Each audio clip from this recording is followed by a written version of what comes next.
বিমানবাহী রণতরী Abraham লিঙ্কনের দীর্ঘ অভিযাত্রা প্রভাব ফেলতে পারে সমগ্র মার্কিন নৌবাহিনীর প্রস্তুতিতে। পুনরায় মোতায়েনের আগে রক্ষণাবেক্ষণে ব্যয় হতে পারে লম্বা সময়। হঠাৎ কোনো সংঘাতময় পরিস্থিতিতে পড়লেও তৎক্ষণাৎ ব্যবহার উপযোগী নাও হতে পারে এই রণতরী। এছাড়া দীর্ঘ অভিযানের ধকলে অনেক নাবিকই মনোবল হারিয়ে ফেলতে পারেন, এমনকি হয়তো নৌবাহিনীতেই থাকতে চাইবেন না অনেকে। রয়টার্সকে দেওয়া এক সামরিক বিশ্লেষকের সাক্ষাৎকারে উঠে এসেছে এমন সতর্কবার্তা। প্রায় ৯ মাস ধরে সাগরে মোতায়েন মার্কিন অত্যাধুনিক বিমানবাহী রণতরী ইউএসএস আব্রাহাম লিঙ্কন, যা স্বাভাবিকের চেয়ে প্রায় ২ মাস বেশি। এর মধ্যে গেল ৬ মাসে মাত্র দুবার সুযোগ হয়েছে ভূমির সংস্পর্শে আসার। সমুদ্রযাত্রায় একটি রণতরীর এতটা দীর্ঘ সময় মোতায়েন থাকা নৌবাহিনীর সামগ্রিক প্রস্তুতির উপর ব্যাপক প্রভাব ফেলতে পারে। যুদ্ধকালীন পরিস্থিতিতে নাবিকদের আরও ঝুঁকিতে পড়ার শঙ্কাও তৈরি হয়, যা উঠে এসেছে বিশ্লেষকের বর্ণনায়। এটা খুবই একঘেয়ে এবং তা নাবিকদের উপর ব্যাপক প্রভাব ফেলে। তাদের অভিযান তুলনামূলকভাবে বেশি চাপের, কারণ তাদের দীর্ঘ সময় ফ্লাইট অপারেট করা লাগে।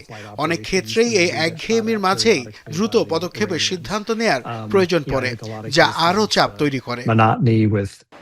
তবে মূল সমস্যা তৈরি হবে যখন দীর্ঘ সামুদ্রিক অভিযাত্রা শেষে আব্রাহাম লিঙ্কন তার বেইজ স্টেশনে ফেরত আসবে। পুনরায় কোনো সংঘাত বা যুদ্ধকালীন পরিস্থিতিতে এটিকে মোতায়েন করতে হলে দিতে হতে পারে দীর্ঘ সময়ের মাশুল। কেননা যত বেশি দিন একটি রণতরী মিশনে থাকবে, ঠিক সেই অনুপাতে এটি রক্ষণাবেক্ষণের সময় বৃদ্ধি পাবে। এই বিমানবাহী রণতরীগুলো যখন ফিরে আসবে তখন তাদের রক্ষণাবেক্ষণের জন্য একটি বড় সময় দিতে হবে, কারণ এগুলো দীর্ঘ সময়ের মোতায়েন ছিল। নাবিকেরাও ক্লান্ত ও পরিশ্রান্ত থাকবে, খুব সম্ভবত নৌবাহিনীতে পুনরায় থাকার ইচ্ছা প্রকাশ করবে না।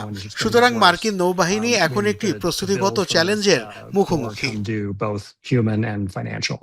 ইউএসএস আব্রাহাম লিঙ্কনের বর্তমান সংকটের কিছু কারণও উঠে এসেছে বিশ্লেষকের ব্যাখ্যায়, যাতে নাবিকদের মনোবল হারানোর বিষয়টিও তুলে ধরা হয়েছে। মধ্যপ্রাচ্যের অন্যতম সমস্যা এই মুহূর্তে পারস্য উপসাগরের কোনো বন্দরে প্রবেশ করা যাচ্ছে না, তাই সবকিছু অন্য পথে নিতে হচ্ছে, কিছু ক্ষেত্রে হর্ন অফ আফ্রিকা হয়ে। ফলে রণতরীর রসদ এবং খাবারের মতো অতি প্রয়োজনীয় পণ্য সরবরাহ করা খুব কঠিন, বিশেষ করে তাজা খাবার, ফলমূল ও শাকসবজি। এই পরিস্থিতিতে জাহাজে পৌঁছানো সম্ভব হচ্ছে না। 2025-এর 21শে নভেম্বর থেকে সাগরে ইউএসএস আব্রাহাম লিঙ্কন। এর চেয়েও বেশি 326 দিন সাগরে মোতায়েন ছিল ইউএসএস জেরাল্ড আর ফোর্ড। কিন্তু 11 মাসের ওই অভিযাত্রায় বেশ কয়েকবারই ভূমির সংস্পর্শ পেয়েছিল নাবিকেরা। অনিক রহমান, যমুনা নিউজ।